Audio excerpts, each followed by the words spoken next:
Hello friends, ഇന്ന് നമ്മൾ ഉണ്ടാക്കാൻ പോകുന്നത് സൗദി ഒറിജിൻ ആയിട്ടുള്ള മെഹ്മൂസ് കുതൈഫിയാണ്. അപ്പം നമുക്ക് നോക്കാം. ആദ്യം തന്നെ ഒരു വലിയ പാൻ അടുപ്പത്ത് വെച്ചിട്ട് അതിലേക്ക് സൺഫ്ലവർ ഓയിലോ അല്ലെങ്കിൽ ഒലീവ് ഓയിലോ ഒഴിച്ചു കൊടുക്കുക. എന്നിട്ട് രണ്ടോ മൂന്നോ സവാള എടുക്കാം. വലിയ സവാള എടുത്തിട്ട് ഇതുപോലെ ചെറുതായിട്ട് അരിഞ്ഞതിന് ശേഷം അത് മൊരിയിച്ചെടുക്കണം. കരിഞ്ഞു പോകാതെ നോക്കുക. ജസ്റ്റ് ഒന്ന് വഴറ്റിയാൽ പോരാ, നന്നായിട്ട് മൊരിഞ്ഞിട്ട് കിട്ടണം. അപ്പോൾ അതിന് വേണ്ടിയിട്ട് അതവിടെ നല്ല ലോ ഫ്ലെയിമിൽ വെച്ചിട്ട് ഇങ്ങനെ ഇളക്കി കൊടുക്കുക. പിന്നെ ആ സമയം കൊണ്ട് നമുക്ക് ബാക്കിയുള്ള ഐറ്റംസ് നോക്കാം.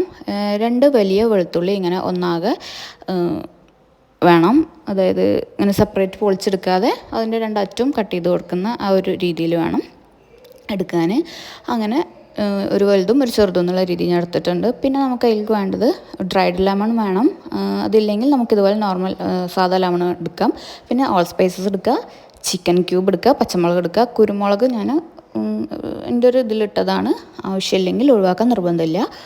പിന്നെ നമുക്ക് സ്പൈസസ് ആയിട്ട് വേണ്ടത് അറബിക് മസാല അല്ലെങ്കിൽ മന്തി മസാല, പിന്നെ കുറച്ച് മുളക് പൊടി, പിന്നെ അതുപോലെ തന്നെ മല്ലിപ്പൊടി, പിന്നെ കുരുമുളക് പൊടി, ഇത്രയാണ്. പിന്നെ നമുക്ക് ചിക്കൻ ഇതുപോലെ തൊലിയോട് കൂടിയിട്ടുള്ള എടുക്കുകയാണ് ഇങ്ങനത്തെ റൈസിന് കുറച്ചുകൂടി ബെറ്റർ. അതില്ലെങ്കിൽ അല്ലാതെയും കുഴപ്പമില്ല. പിന്നെ മാക്സിമം ഇതുപോലെ ഒരു ഫുൾ ചിക്കൻ എടുക്കുക, അല്ലെങ്കിൽ വലിയ പീസസ് ആക്കിയിട്ട് എടുക്കുക. നമ്മൾ ബിരിയാണിക്കൊക്കെ പോലെ ചെറിയ പീസസ് ആക്കാതിരിക്കുക.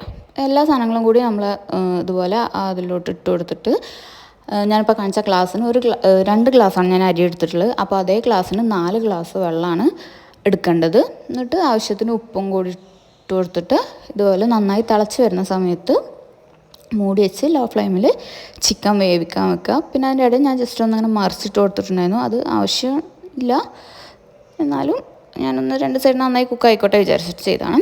പിന്നെ ചിക്കനെ നമുക്ക് ഒന്നെങ്കിൽ ഇതുപോലെ ഓവനിൽ OTG ഏതെങ്കിലുമൊക്കെ ഉപയോഗിച്ച് ഒരു 15 to 20 മിനിറ്റ് ഒന്ന് എയർ ഫ്രൈ ചെയ്തെടുക്കുക. അല്ലെങ്കിൽ നമ്മൾ ബട്ടറോ എന്തെങ്കിലുമൊക്കെ തേച്ചിട്ട് നോർമൽ പാനിലൊന്ന് ഫ്രൈ ചെയ്തെടുത്താൽ മതി.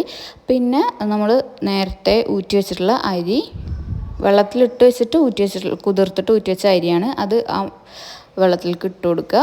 എന്നിട്ട് നന്നായി തിളച്ച് വറ്റുമ്പോൾ ഇതുപോലെ നല്ല ലോ ഫ്ലെയിമിൽ ഇട്ട് കൊടുത്തിട്ട് ഇങ്ങനെ ഇടയ്ക്കിടയ്ക്കൊന്ന് മിക്സ് ചെയ്ത് കൊടുക്കുക. അപ്പോൾ അത്രയേ ഉള്ളൂ, സിമ്പിളാണ്, ഭയങ്കര ടേസ്റ്റാണ്. ഞാൻ തൈര് കൂട്ടിയിട്ടാണ് നോക്കിയത്. ട്രൈ ചെയ്ത് നോക്കും.